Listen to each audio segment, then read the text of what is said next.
Assalamualaikum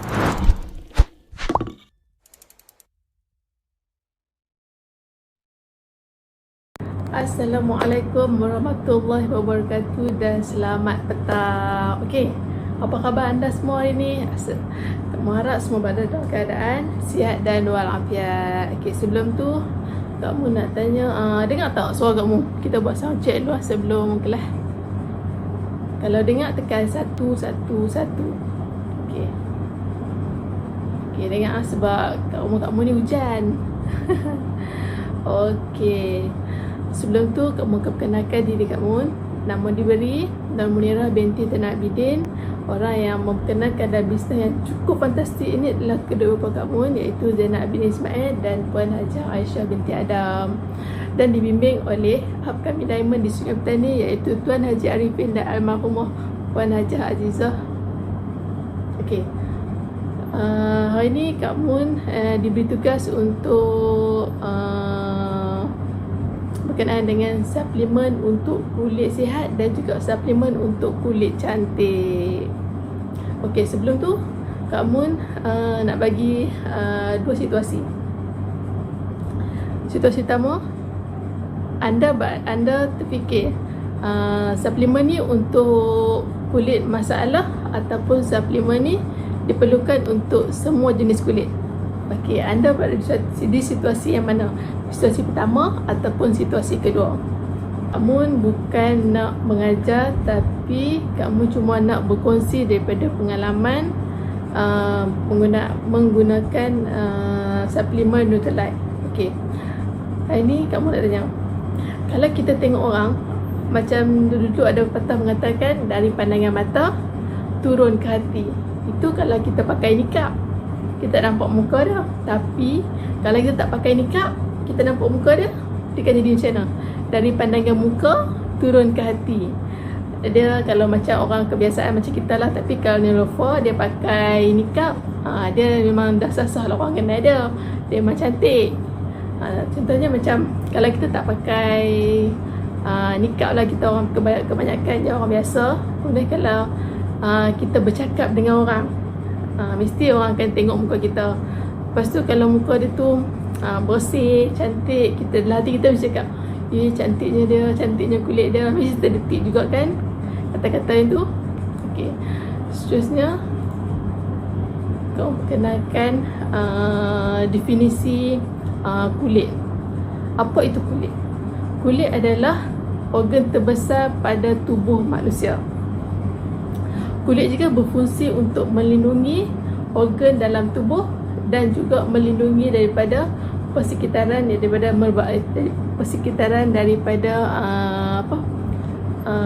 bahaya luar lah. Contohnya contohnya macam melindungi organ dalam tubuh kita. Kalau tak ada kulit, kita akan mesti cakap, oh macam ni jantung berdegup, oh macam ni usus berfungsi, oh macam ni itu, oh macam ni ini. Itu kalau tak ada kulit. Macam fikir macam mana kalau tak ada kulit, kita boleh tengok semua tu. Okey, dari segi melindungi daripada persekitaran luar pula, contohnya melindungi daripada kuman ataupun bakteria ataupun daripada apa benda-benda yang berbahaya lah. Seterusnya, apakah fungsi kulit untuk manusia? Okey, fungsi kulit ada terdapat 3, iaitu fungsi dia untuk melindungi, pengawalan dan juga deria rasa. Yang dikatakan perlindungan tu adalah berperanan sebagai melindungi fizikal. Contohnya melindungi diri daripada kecederaan fizikal, melindungi kulit daripada radiasi, daripada bahan kimia dan juga daripada bahan mikroorganisme yang wujud di sekeliling kita. Itu dipanggil perlindungan. Seterusnya, tanpa kulit tisu serta organ dalaman lebih terdedah kepada kecederaan dan juga jangkitan. Macam kamu cakap tadi, kalau tak ada kulit, badan kita akan direct kena bahaya. So disebabkan ada kulit, dia protect lah diri kita dan juga dia protect organ dalaman kita. Okey, seterusnya yang dikatakan pengawalan adalah kulit manusia berperanan mengawal beberapa aspek fisiologi termasuk tubuh, iaitu suhu badan, keseimbangan cecair tubuh dan juga vitamin D. Apakah yang dimaksud dengan pengawalan melalui suhu badan? Maksudnya macam ni, kelenjar perlu dalam lapisan dermis. Lapisan dermis itu adalah lapisan kedua daripada struktur kulit kita, lapisan yang sangat tebal. So, ianya mengeluarkan peluh ketika suhu panas untuk merendahkan suhu badan. Tu fungsi pengawalan suhu badan lah. Okey, seterusnya rambut ataupun bulu roma pada kulit membantu mengawal suhu badan. Okey, tujuan rambut kita dan juga bulu roma. Pasti kita tengok kenapa kita dalam hidung kita ada bulu hidung, kenapa dalam telinga kita ada bulu hidung, bulu telinga. Okey, setiap bulu tu ada fungsi dia sendiri. Kalau dia tak ada bulu tu dalam hidung kita atau dalam telinga kita, kemungkinan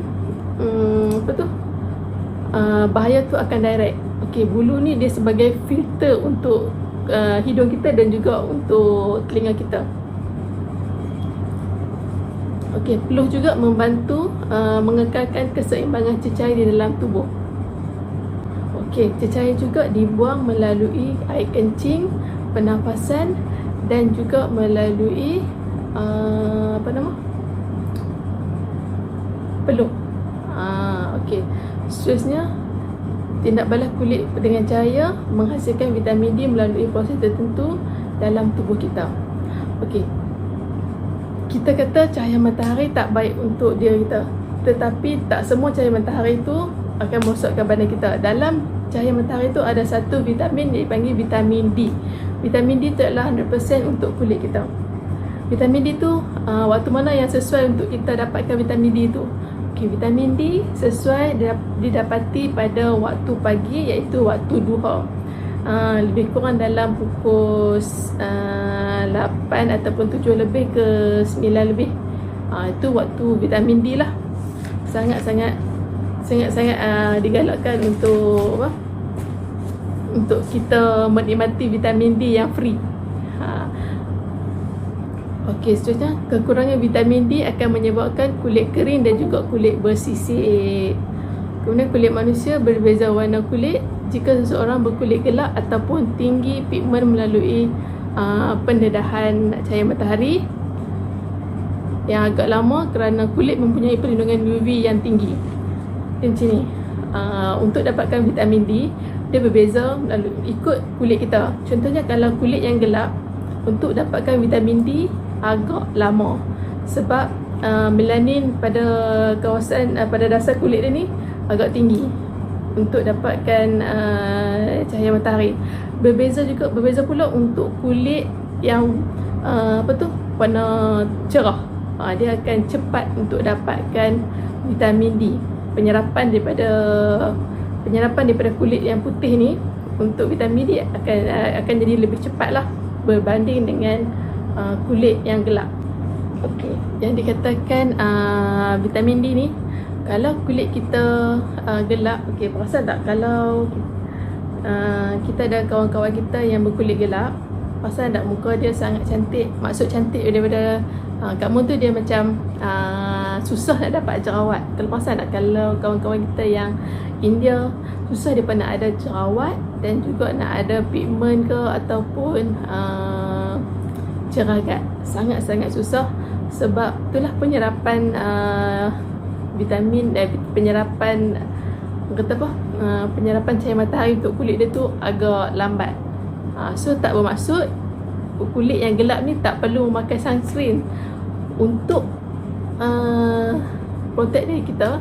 Untuk protect diri kita perlu pakai sunscreen. Tak kira lah kulit tu cerah, sederhana, sawo matang ataupun gelap. Semua jenis kulit perlu pakai sunscreen. Okey. Seterusnya yang dikatakan deria rasa. Kulit manusia mempunyai jaringan urat yang sangat luas.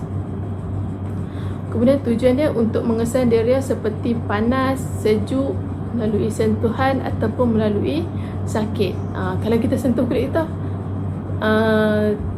contohnya macam nyamuk lah, nyamuk main gigit kita, kita rasa oh sakit. Kalau terkena kaki kita terkena kaca, kita rasa oh sakit. Kalau badan kita terkena benda yang tajam ataupun apa-apa yang terkena pada kulit kita, kita tak dapat merasai benda tu semua, itu adalah dipanggil masalah lah untuk badan kita. Kita kena check balik lah apa yang menyebabkan kita tak ada rasa tu. Yang dimaksudkan tak ada rasa tu adalah gangguan pada deria ini boleh memberi kesan yang besar. Contohnya pada pesakit diabetes yang menderita kurang deria rasa yang menyebabkan luka yang dialami tidak disedari sehingga menyebabkan jangkitan kuman. Yang macam tak silap saya yang gangren kot, yang hitam pada kawasan luka tu. Orang yang kencing manis tu akan mengalami lah benda tu. So dia sampai dia tak tahu ada ulat kadang tu, ada kuman, itu dikatakan hilang deria rasa. Okey, seterusnya kita pergi kepada jenis-jenis kulit. Okey, dalam kulit kita ni, kita ada terdapat 3 lapisan kulit. Kulit yang pertama dipanggil epidermis, yang di bahagian luar ni. Dia dipanggil lapisan kulit yang terletak di bahagian luar di kalis air dan memberi warna serta tona kulit. So kita dah kata lah, cerah ke gelap ke, apa-apa yang berada kat depan ni kita nampak secara fizikal. Tetapi apabila lapisan kedua, iaitu lapisan dalam, dan lapisan kedua daripada epidermis tu dipanggil dermis. Ia berada di bawah lapisan epidermis yang mempunyai kolagen, kelenjar sebum dan juga kelenjar peluh. Itu lapisan kedua. Dan lapisan ketiga pula dipanggil hipodermis, iaitu lapisan paling dalam dan juga mempunyai lemak dan juga otot. Okey, sebelum tu kamu tanya macam mana, dengar tak suara kamu jelas ke ataupun kamu cepat sangat ke? Okey, seterusnya kita pergi satu pada struktur kulit. Tapi kepada lapisan epidermis ataupun lapisan luar ni. Lapisan kulit yang boleh dilihat dan disentuh, iaitu lapisan epidermis. Pada lapisan epidermis ni ada lagi 5 lapisan. Tapi tak ada tebal. Lapisan epidermis ni lapisan yang layer tak tebal sangat. Okey, ada 5 jenis, ada 5 jenis layer dalam tu. Yang dipanggil, yang pertama stratum corneum, yang kedua stratum lucidum, yang ketiga stratum granulosum, yang keempat stratum sniposum, yang kelima iaitu stratum basal. Kalau kita selalu search pasal pasal kecantikan atau pasal kulit, okey, dalam antara 5 sel ni ada satu sel yang sangat famous, yang selalu disebut-sebut, iaitu stratum basal. Okey, nanti kita pergi kepada stratum basal tu, apa fungsi dia. Okey, sebelum ni kita hanya sebut pasal sel kulit mati. Tapi kita tahu tak berapa banyak sel kulit mati dikeluarkan pada tubuh kita setiap hari? Okey, yang ni kamu pun agak terkejut. Badan kita mengeluarkan hampir 500 juta sel kulit mati setiap hari. Bayangkan kalau sehari kita tak clear sel kulit mati tu, dia esok tu dia akan tumpah lagi. Dia akan jadi 1000 juta sel kulit mati. Bayangkan. Okey, macam mana kita nak clearkan sel kulit mati tu? Kalau kita tak buang sel kulit mati tu, dia akan jadi masalah pada kulit kita. Contohnya kita nak clear sel kulit mati tu. First, kita cuci muka. Cuci muka ni kita okey, saya nak tanya kawan-kawan semua, berapa kali kita perlu cuci muka sehari? Okey, cuba jawab kat komen tengok. Okey, sehari kita perlu cuci muka 2 kali sahaja. Di antara pagi dan juga malam. Tapi di antara tu kita kena cuci pakai makeup remover sahaja. Tak perlu pakai yang buih-buih semua tu, cleanser. Tak perlu pakai. just pakai yang apa tu, makeup remover tu lah. Contohnya macam micellar water ke apa ke, pakai yang tu sahaja. Sebab dia kalau kita pakai hari-hari, kalau kita pakai kerap sangat pencuci muka tu, dia akan merosakkan skin barrier kita. Daripada kita nak menghilangkan satu, dia akan jadi lagi masalah satu. Contohnya kita nak cuci muka sebab kita nak menghilangkan sel kulit mati, tapi dia akan hasilkan satu lagi masalah, iaitu masalah dia merosakkan skin barrier kita. Okey, cara untuk menghilangkan sel kulit mati ni ialah yang pertama, cuci muka, kemudian kita akan pakai toner dan juga kita akan pakai pelembab. Tetapi untuk menghilangkan sel kulit mati secara orang kata apa, kita tak boleh pakai simply pencuci. Kita kena pakai yang pertama, mula kita pakai pencuci muka, kemudian kita kena pakai scrub. Scrub tu dia akan menanggalkan sel kulit mati. Anda perasan tak, bila kita pakai scrub, lepas kita pakai scrub tu, kita rasa macam kulit kita satu tone lebih cerah. Janganlah pula hari-hari nak pakai scrub, tak boleh, dia akan meresahkan kulit kita. So kita kena pakai seminggu 3 ataupun 2 kali sahaja untuk pakai scrub tu. Dia ada 2 jenis scrub. Bukan scrub, dia ada 2 jenis exfoliate kulit kita. Kalau kulit kita ada jerawat, kita kena pakai exfoliate yang jenis AHA, BHA, iaitu saya tak pasti yang saya ingat hyaluronic acid lah, yang tu. Kemudian beta hyaluronic acid. Kemudian yang kedua adalah scrub lah. So cari ada 2 benda ni, dia ada berbeza fungsi. Seterusnya, apabila kita ada masalah kulit, kemudian kita akan pakai intensive skincare. Contohnya kalau kita ada kulit masalah jerawat, so kita akan pakai intensif. Kemudian kita nak efek berapa lama, kita mesti kata aku nak efek dalam 2 minggu lah. Kemungkinan akan dapat, bukannya dapat macam terus clear, tak, dia akan cuma samar sahaja. Tetapi untuk kita, selepas kita pakai intensif skincare tu, kita akan dapat pembentukan sel baru selama 28 hari. Bukan pakai hari ni, esok dah nampak kesan dah. Tak. Mungkin ada yang dapat awal mengikut situasi badan, ataupun tapi secara confirmnya 28 hari baru kulit kita akan menghasilkan sel kulit yang baru. Okey, seterusnya yang saya cakap tadi, dalam lapisan epidermis ni ada satu lapisan yang agak famous, iaitu lapisan stratum basal. Dia adalah lapisan epidermis yang paling bawah, yang paling akhir. Lapisan ini mengandungi sel yang bernama melanocyte yang menghasilkan warna kulit. Yang saya cakap tadi, penyerapan vitamin D kan. Yang ni lah disebabkan sel melanocyte ni lah. Dan juga menghasilkan pigmen yang dikenali sebagai melanin. Sel ini membuat kulit menjadi warna coklat serta melindungi kulit daripada sinar UV. Okey. Kalau kulit jenis yang tan, dia perlu mengambil vitamin D yang luar. Sebab dia kalau dia nak vitamin D secara nature, dia kena duduk lama. Tapi lama tu lama mana, kita tak dapat nak tentukan penyerapan tu banyak mana. So kalau kulit yang gelap tu, disarankan untuk mengambil vitamin D. Okey, sebelum yang saya cuba tadi, yang saya cakap exfoliate daripada cecair tu ada 2, iaitu AHA dan BHA. AHA tu dipanggil alpha hyaluronic acid, dan juga BHA adalah beta hyaluronic acid. Yang tu untuk kulit yang masalah ataupun kulit yang ada jerawat lah. Dia sesuai pakai jenis exfoliate jenis tu. Tapi kena ingat, exfoliate kita tak perlu pakai hari, dia just pakai dalam 3 ataupun 2 kali seminggu sahaja.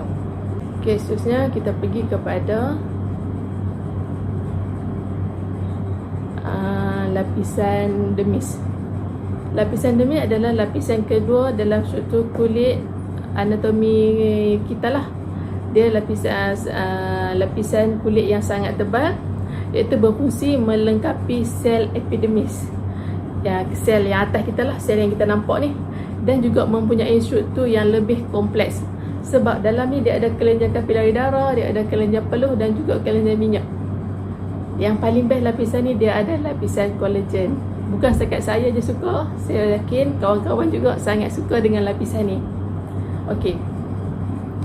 Seterusnya lapisan dermis ni berperanan untuk menjaga keanjalan kulit kita. Perasan tak? Perasan tak? Kita tengok seseorang macam umur macam mana, belasan tahun dengan umur yang 60 tahun. Apa beza dia? Beza dia yang pertama kita nampak umur lah. Yang kedua dekat muka kita, dekat muka tu kita perasan muka akan jadi landok ataupun kedut, lagi ada fine line, itu dipanggil kata apa? Dia punya elastik ataupun keanjalan kulit dia tu semakin merosot kalau tak dijaga. Okey. Collagen ni pula macam mana nak jaga dia? Ataupun macam mana pembentukan collagen? Pembentukan collagen yang untuk pembentukan collagen dia memerlukan vitamin C. So kalau vitamin C ni kan vitamin larut air, tak boleh simpan lama-lama. So kalau kita tak jaga dengan elok, badan kita akan kehilangan vitamin C. Contohnya kalau kita terdedah dengan cahaya matahari terlalu lama, vitamin C kita akan hilang. Kemudian kalau kita terlalu happy sangat, dia akan hilang. Dan juga apabila kita terlalu terlalu marah ke, agresif ke, vitamin C dalam badan kita juga akan hilang. So macam mana dia nak bentukkan collagen tu? Okey. Seterusnya kita perlu mengambil protein untuk membina sel. Okey, ni collagen. So ditambah dengan vitamin C. So macam mana dia nak mencantumkan? Dia memerlukan protein untuk mencantumkan dan menjadi protein yang besar, jaringan protein yang besar ataupun jaringan elastin yang besar ataupun jaringan collagen lah. Seterusnya perlu mengambil collagen mixed peptida. Jika kulit yang macam mana berumur 50 tahun ke atas, dia kita nampak saging dia teruk kan. So dia memerlukan boosting collagen. Kalau kulit dia dalam 25 tahun ke atas tu, dia mungkin masih tegang. So dia hanya memerlukan vitamin C dan protein untuk menghasilkan vitamin C dan protein untuk menghasilkan collagen. Tapi jika kulit dia dah umur 50 tahun ke atas, dia nampak penurunan tu, digalakkan untuk mengambil collagen mixed peptida tu. Dia untuk menaikkan lagi kulit dia. Contohnya kalau kita kalau kita mengambil mixed peptida collagen tu, kita tak nampak dekat kulit kita ni naik, dia akan betulkan dulu kuku kita, kemudian dia akan betulkan fine line kat muka kita, ni rambut-rambut, baru dia akan betulkan muka. Ikut pada jenis tubuh. Ada yang dia nampak cepat pada permukaan muka dia, ada yang dia pembetulkan kawasan lain dulu. Okey, seterusnya kita pergi kepada lapisan tugas lapisan dermis ni. Tugas dia adalah terdapat lebih 2.5 juta kelenjar peluh dalam badan kita. So dia menghasilkan peluh dan juga mengawal suhu badan lah, sebab dalam ni terlalu banyak kelenjar. Dan yang saya cakap tadi, lapisan dermis adalah lapisan yang sangat kompleks, macam-macam ada dalam tu. So yang kedua adalah kelenjar sebum untuk menghasilkan minyak. Okey, pada lapisan ni kita ada kelenjar sebum. Jika lapisan sebum ni tersumbat, maka produksi minyak akan berlebihan dan bercampur dengan sel kulit mati, maka terhasillah jerawat. So pada kulit ni, pada lapisan ni, kalau kita tak jaga dia punya produksi minyak tu, kemungkinan kulit kita akan rosak ataupun kita akan naik jerawat lah. Okey, dia yang banyak minyak ni selalunya orang yang akil balik dia produksi minyak dia sangat berlebihan. So dia akan menyebabkan kulit dia berminyak. Kalau dia tak jaga, dia akan menyebabkan jerawat. Okey, seterusnya kita tengok pada faktor yang menyebabkan jerawat. Okey, faktor pertama adalah faktor hormon. Yang saya kata tadi lah, apabila kita akil balik ataupun perubahan hormon. Satu akil balik, satu lagi apabila kita dalam keadaan mengandung, hormon kita berubah. Ada yang juga dia akan menyebabkan kulit kita akan jadi masalah. Itu disebabkan hormon lah. Okay, yang kedua, kekerapan mengambil pil perancang juga akan menyebabkan kulit kita akan kesihatan kulit kita akan merosot. Dan juga macam-macam akan jadi. Contohnya macam masalah kulit, kemungkinan ada yang jerawat, ada yang naik pigmen. Okey, seterusnya diet yang tinggi karbohidrat, seperti apa, banyakkan ambil gula, banyak ambil roti, nasi yang berlebihan. Okey, seterusnya faktor yang menyebabkan jerawat pula adalah sejarah keturunan kita. Even kita dah macam-macam dah kita dah ambil, kita dah try elakkan itu, elakkan ini, kita diet itu, diet ini, tapi masalah kita tetap tak hilang. So kita kena check balik lah, sejarah keturunan kita tu ada tak masalah kulit ni. Okey, yang ketiga adalah daripada kita sendiri, iaitu kita tidak menjaga kebersihan. Contohnya hari ni kita cuci muka ala kadar saja. Kita make up nak cantik, tapi bila nak clear ala kadar saja. Tak boleh. Kita kena pastikan kulit kita tu bila pakai make up, lepas make up cuci, lepas tu scrub, lepas scrub pakai mask, barulah pakai skincare balik. Ataupun kalau tak mau pakai mask pun tak apa.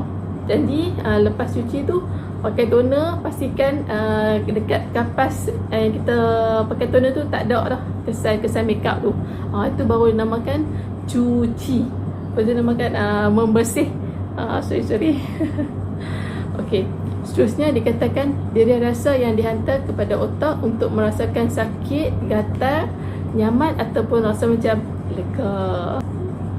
Dekat kita punya lapisan kedua ni, dia banyak sangat saraf-saraf. Itu saraf-saraf yang di ujung-ujung ni dia akan sampai ke otak kita. Contohnya kalau kita terkena apa-apa, dia akan sampai ke otak. Oh sakit. Ataupun terkena jarum ke apa kan, dia kata oh pedih, oh sakit, oh tajam. So dia akan sampai ke otak dulu, saraf tu. Okey, seterusnya kita pergi kepada kolagen. Apakah yang menyebabkan penurunan kolagen? Yang pertama adalah faktor umur. Okey, anda perasan tak? Ataupun anda tahu tak yang menyebabkan penurunan kolagen mengikut umur?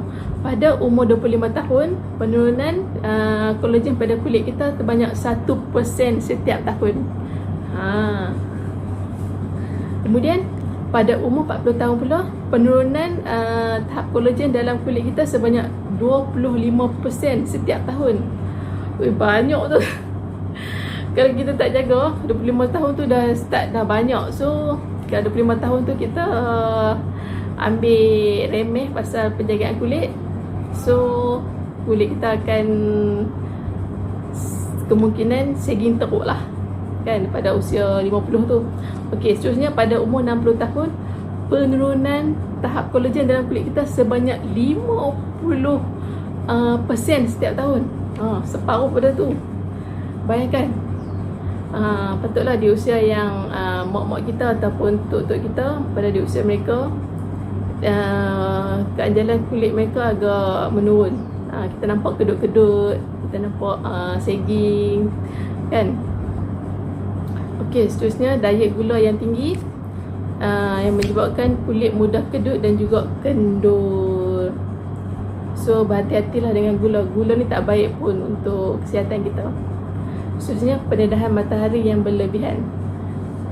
Bila kulit kita terlalu banyak terdedah pada cahaya matahari, akan merosakkan kolagen yang menyebabkan perubahan dalam elastin yang menyebabkan kedutan terbentuk. Kalau kita selalu sangat terdedah pada cahaya matahari, contohnya kalau kita bekerja, kalau kita tak boleh nak menolak dengan kerja hakiki kita, contohnya kita kerja di site, So kita banyak terdedah pada cahaya matahari lah. Tapi kita boleh elakkan dengan cara, first, pakai sunscreen. Kedua, kita boleh pakai topi. Kemudian kita pakai baju lengan panjang dan juga baju yang kan agak tebal lah, agak tebal ikut pensan kan. Baju yang tidak nipis. So dia boleh protect lah badan kita. Seterusnya, yang menyebabkan penurunan kolagen adalah daripada merokok. Merokok ni juga tak baik pada bukan sekadar penghisap, malah penghidu juga tak elok. So gabungan bahan kimia dalam merokok akan merosakkan kolagen dan juga elastin. Nikotin juga akan merosakkan saluran darah. Nutrien dan juga oksigen tidak akan sampai pada kulit kita. Dia akan berkurang lah. So kulit kita tu, kalau kita ada masalah apa pun, kita akan pakai skincare, kita jadi macam kenapa kulit aku ni lambat sangat kan nak recover lah apalah. Kita check balik yang ni, kita berada di sekeliling kita tu ada tak penghisap rokok. So kalau kita ada dah check dah, kita ada sekeliling kita tu orang yang hisap rokok, so maknanya oksigen tak sampai pada kulit kita.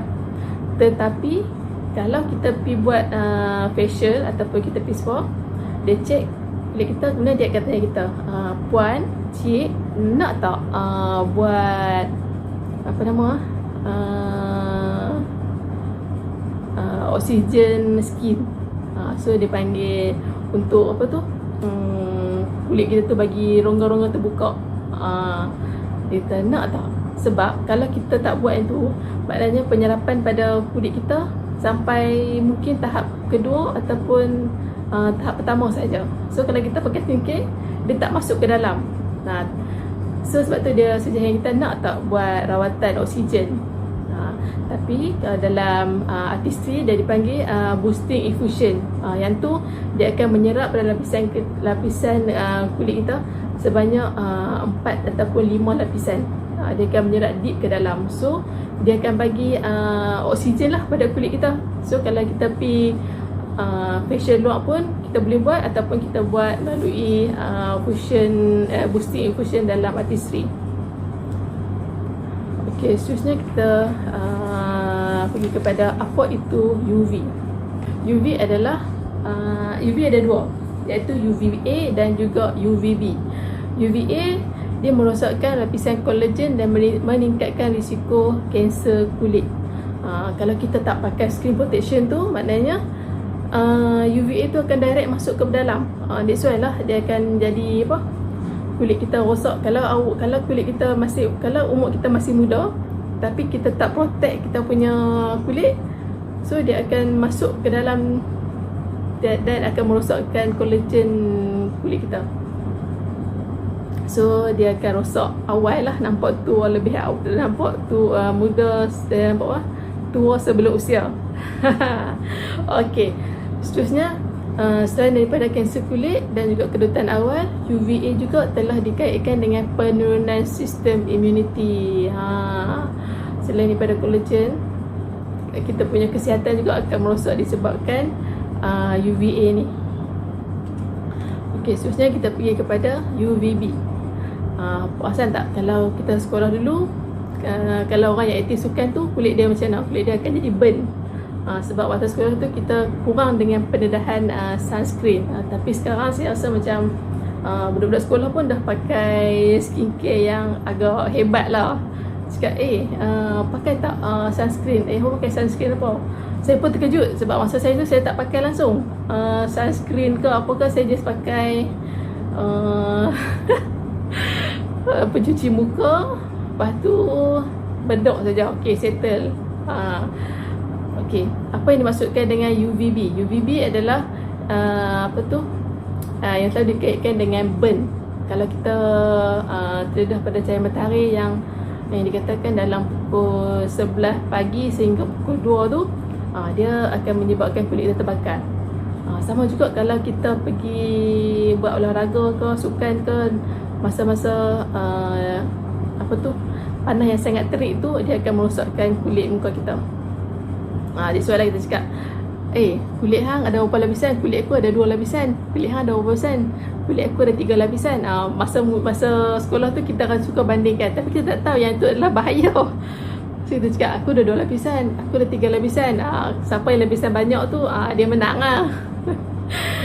Okey, seterusnya kesan UVB juga banyak dilihat pada ketika panas terik seperti waktu tengah hari yang macam saya cakap tadi tu. Seeloknya pada waktu tengah hari tu tak payahlah kita nak berjemur. Kalau nak berjemur boleh pakai sunscreen untuk muka kita, dan juga untuk badan kita, kita pakai sunscreen untuk badan lah. Digalakkan untuk pakai sunscreen SPF 30 dan ke atas. Itu pun dah agak okey. Okey, seterusnya kita pergi kepada sel kulit yang paling bawah, iaitu hipodermis. Hipodermis adalah kulit yang paling dalam lapisan kulit. Kemudian lapisan pengumpulan lemak untuk melindungi dari suhu panas dan juga suhu sejuk. Okey. Sebab ni adalah lapisan lemak kan. Okey. Ketebalan lemak pada lapisan hipodermis ni dia mengikut jantina. Tak semua sama. Contohnya lelaki paling banyak di kawasan bahu, lemak dia paling banyak di kawasan bahu dan juga kawasan perut. Dia soalan kita nampak macam perut boroi tu kan. So lelaki saja yang dapat. Kalau perempuan dapat perut boroi tu, cek balik lah.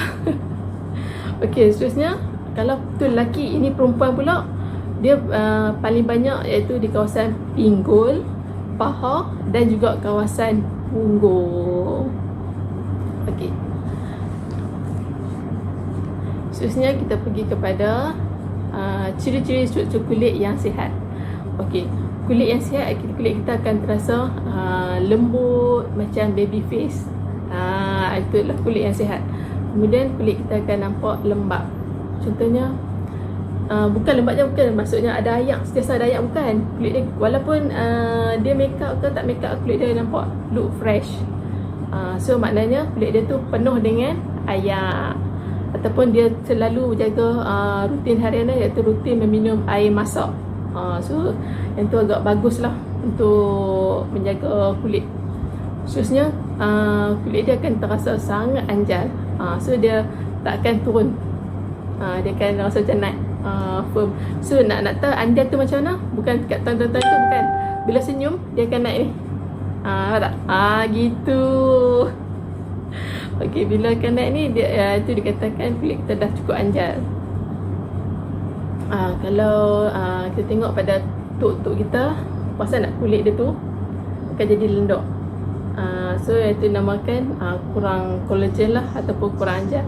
Seterusnya adalah lapisan kulit akan terasa halus apabila disentuh. Dia halus, dia tak ada lah lekuk-lekuk jerawat ataupun lekuk-lekuk scar. Okey. Seterusnya kita pergi kepada jenis-jenis masalah kulit, iaitu kita kena dulu kulit kita jenis apa. Ada banyak jenis kulit, iaitu jenis kulit kering, kulit berminyak, kulit kombinasi dan juga kulit sensitif.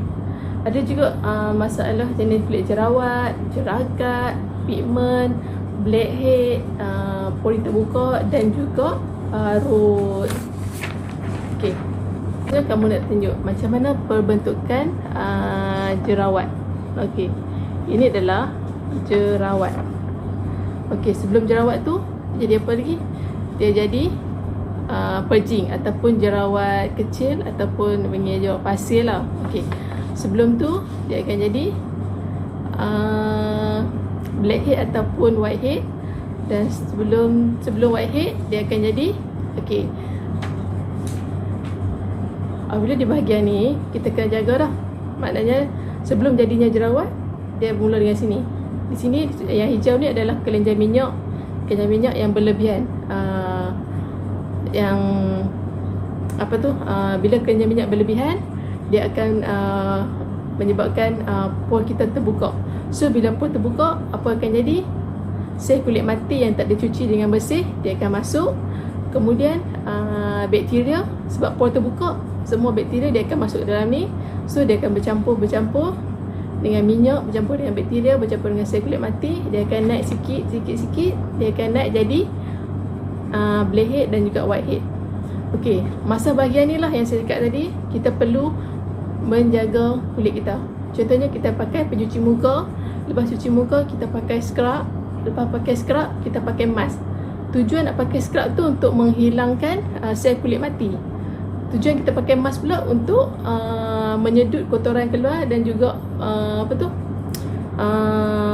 menutup rongga pori-pori ni, dan juga untuk mengurangkan produksi lemak, produksi minyak. Okey, bila masa ni kita dah jaga dah, tak ada dah lapisan kedua ni, so tak ada lah jerawat. So bila sampai tang sini, kita boleh hilangkan whitehead dan blackhead ni dengan cara pakai scrub. Kemudian bila sampai kat pejing ni juga, kita boleh hilangkan dengan cara scrub juga. Tetapi yang ni, jika kita dapat whitehead dan blackhead yang sangat tebal, kita tak boleh simply pakai scrub ataupun simply picit.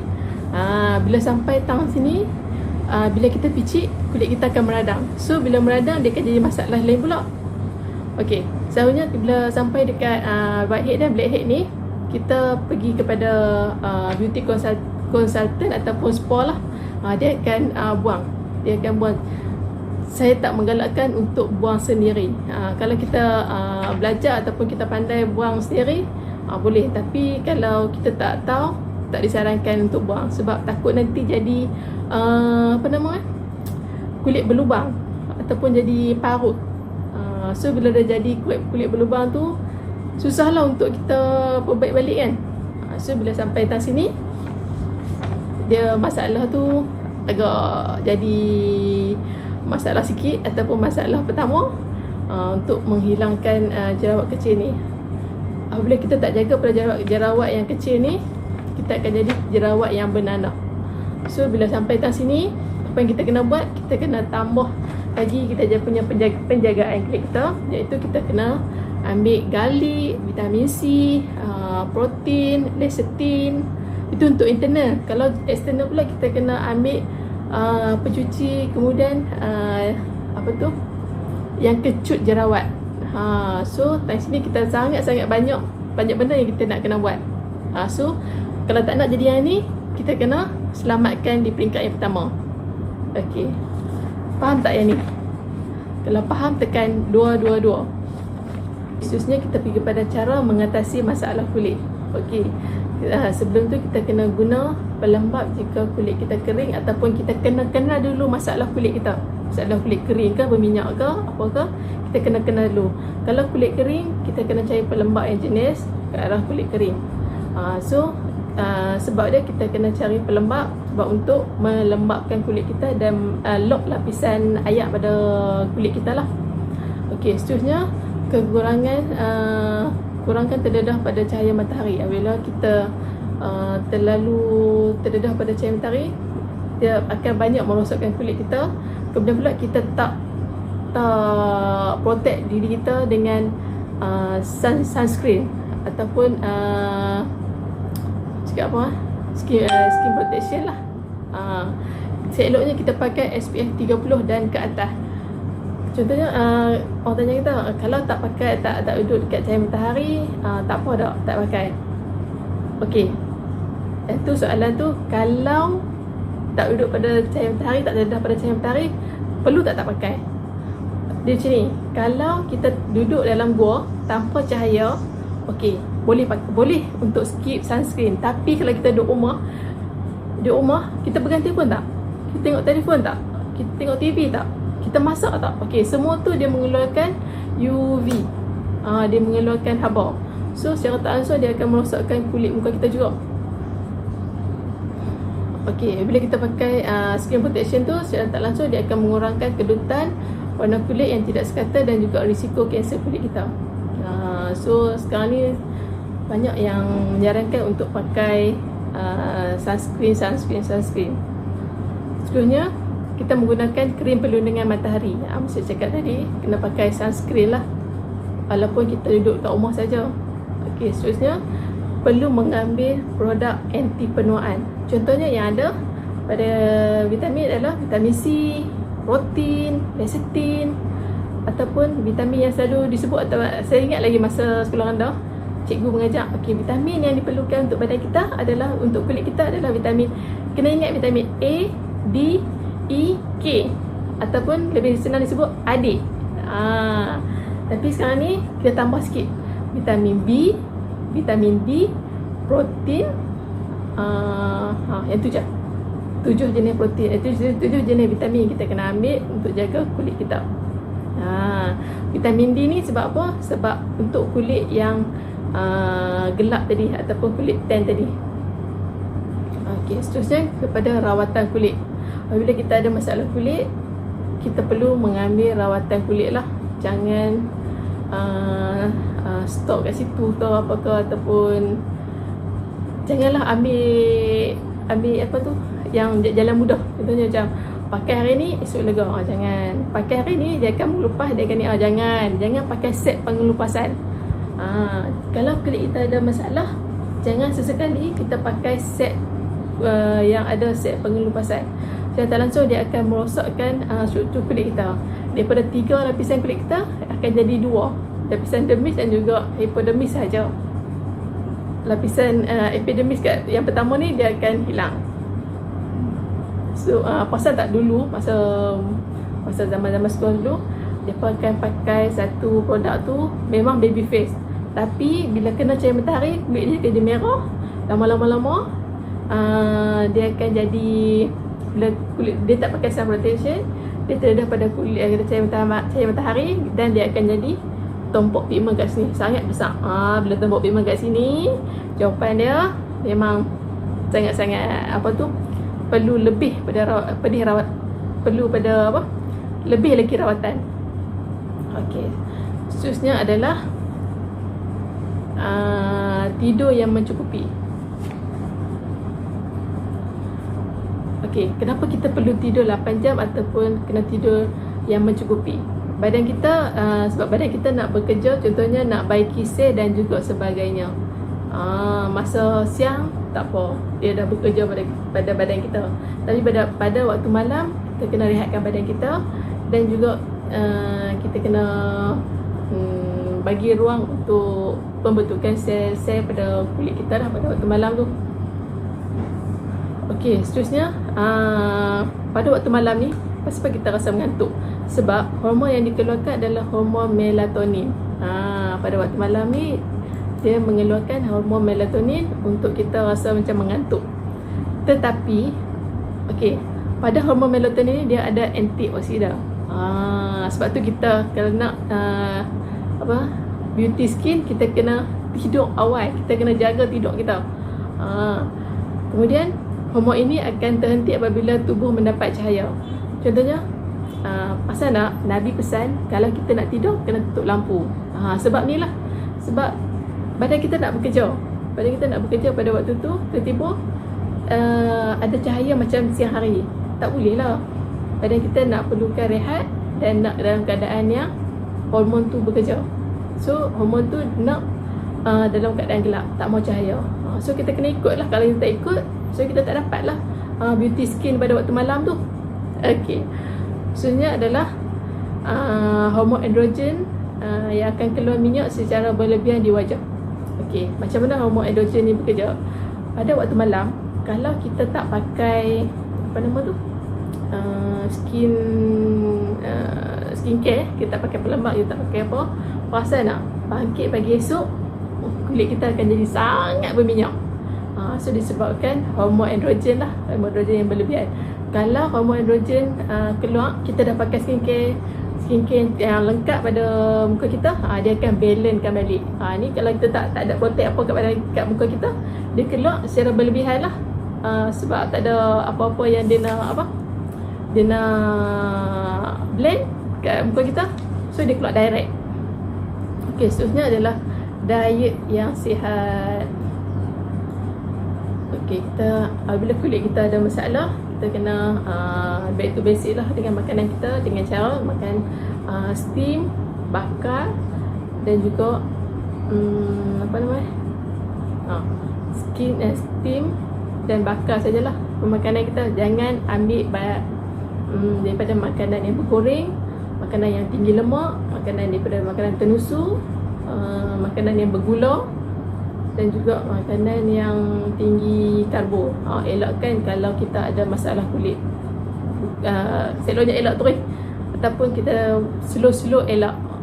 Walaupun kulit kita tak ada masalah, tapi kalau kita nak skin beauty, slow kita elakkan benda tu.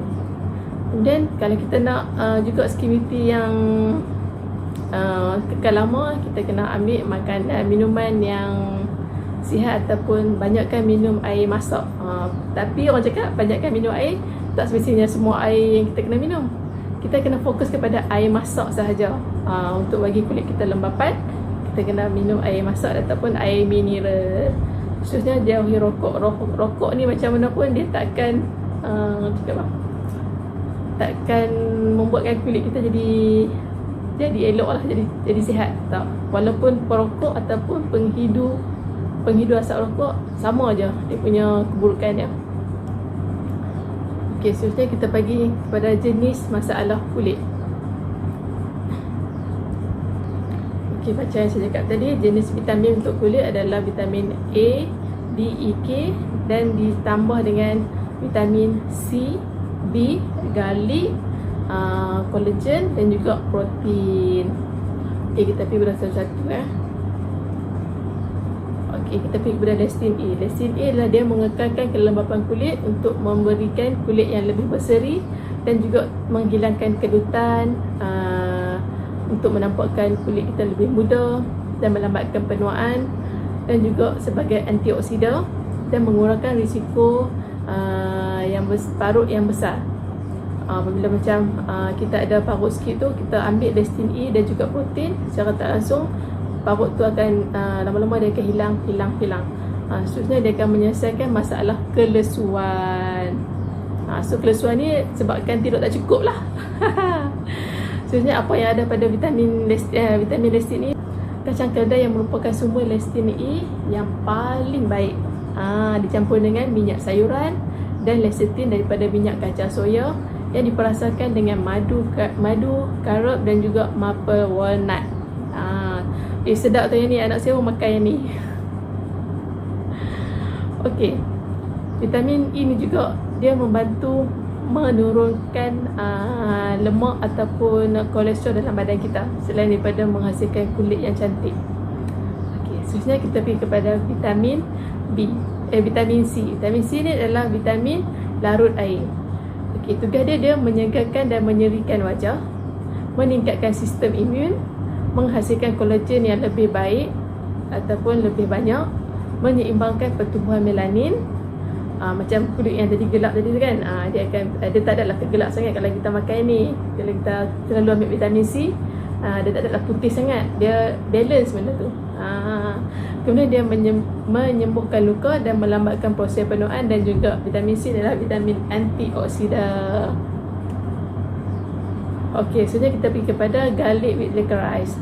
Vitamin yang garlic ni adalah vitamin yang antibakteria dan juga antivirus, yang mana dia akan menyembuhkan jangkitan kulit dan mencegah kanser, dan meningkatkan metabolisme dalam badan kita dan melancarkan peredaran darah. Okey, vitamin garlic ni dia sesuai juga dimakan ketika pandemik ni. Bila kita ada masalah dengan bakteria melalui pembuangan udara, so kita digalakkan untuk mengambil garlic. Okey, untuk protect diri kita lah. Okey, seterusnya kita pergi kepada vitamin B. Kenapa vitamin B ni perlu pada badan kita? Okey, vitamin B ni dia ada banyak vitamin B. Okey, kita pergi kepada satu-satu. Vitamin B yang pertama adalah vitamin B1, dipanggil thiamin, ataupun vitamin untuk anti-stres, untuk masalah saraf dan juga mencegah munculnya jerawat. Vitamin B ni pun killer juga.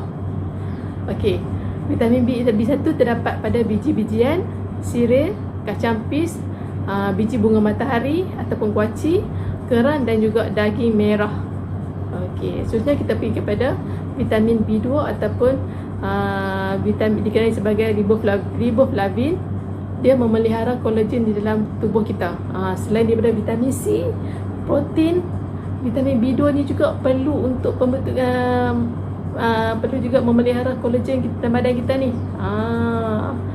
Vitamin ini mampu melindungi struktur kulit dan mengurangi peradangan di dalam mengurangi peradangan di kulit dan juga mempercepatkan penyembuhan luka di kulit kita.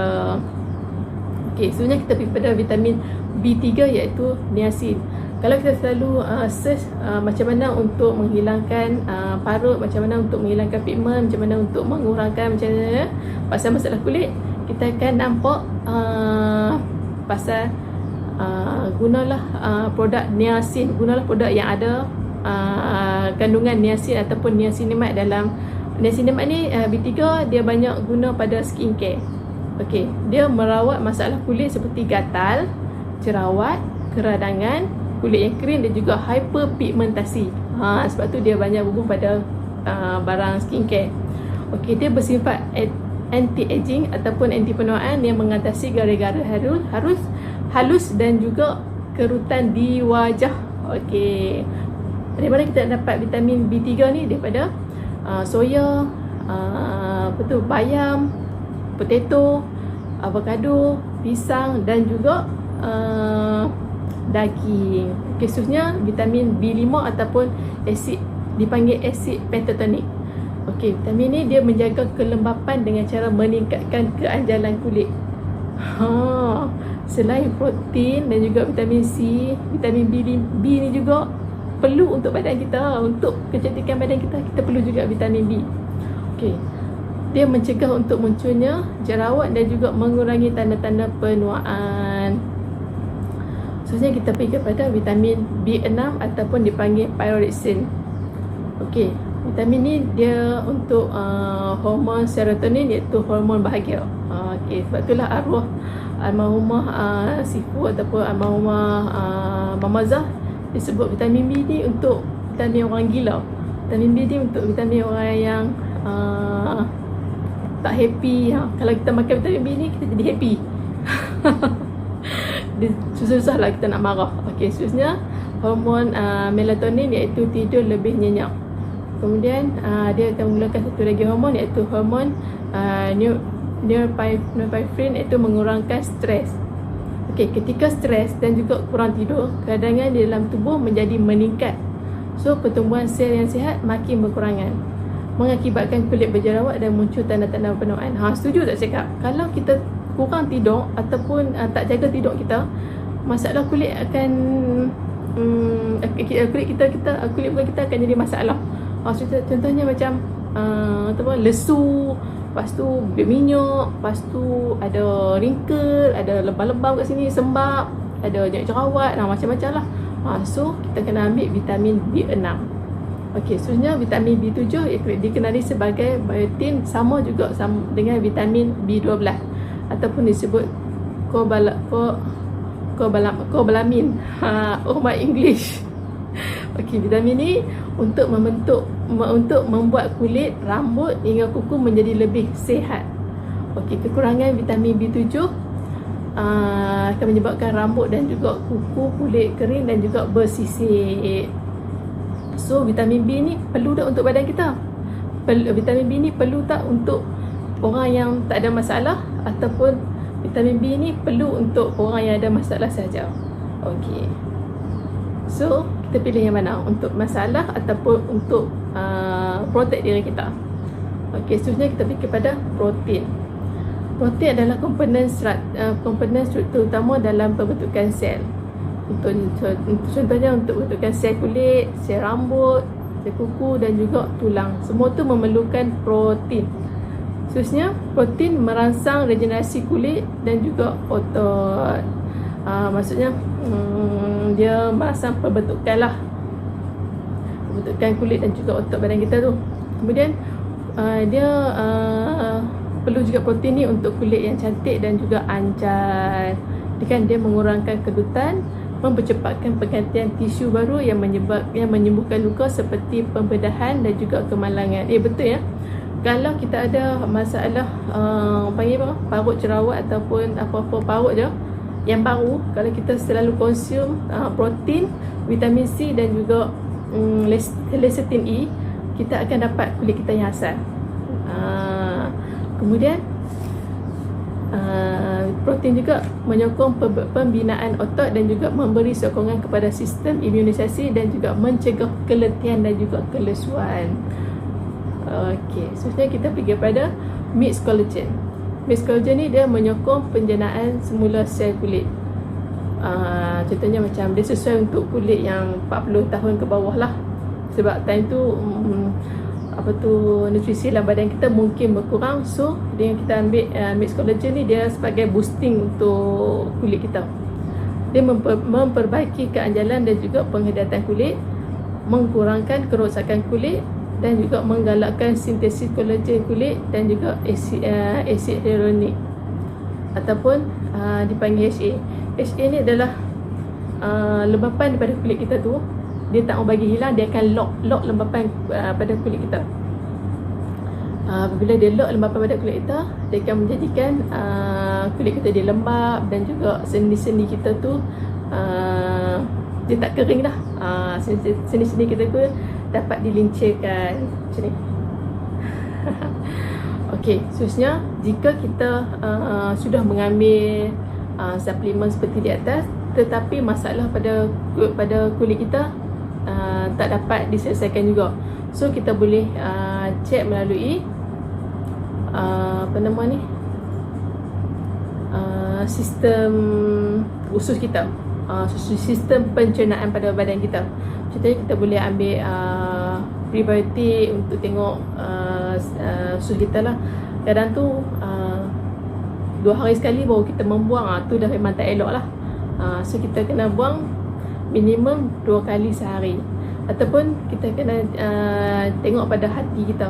Bukan maksudnya kalau hati tu kotor ataupun hati tu bersih, bukan. Tengok pada filter pada hati kita tu lah. Kita tengok mungkin hati kita tu, dia punya filter tu ada masalah. So kita rawat dulu kita rawat dulu yang liver kita tu, ataupun hati kita tu kita rawat dulu. Kemudian kalau ada masalah perempuan seperti hormon semua tu, jerawat yang apabila kita datang period, dia memang naik jerawat ataupun jerawat dia tak pernah hilang-hilang, so kita digalakkan untuk ambil formulation for women untuk meredakan ataupun menghilangkan masalah pada muka kita lah. Okey, sebelum tu saya tunjuk ini masalah saya sebelum ni. Okey, sekarang ni adalah skin saya yang sekarang. Okey, ni skin saya yang sekarang lah. Okey, sebelum saya berhenti, saya tanya ada apa soalan tak? Okey, kalau ada soalan boleh tanya kat ruang komen.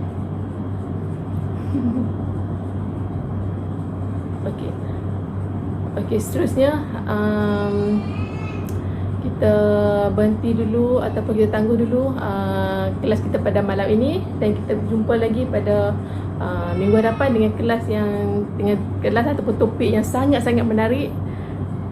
So kita tangguhkan dulu kelas kita malam ini dengan tasbih kifah dan suratul wa'as.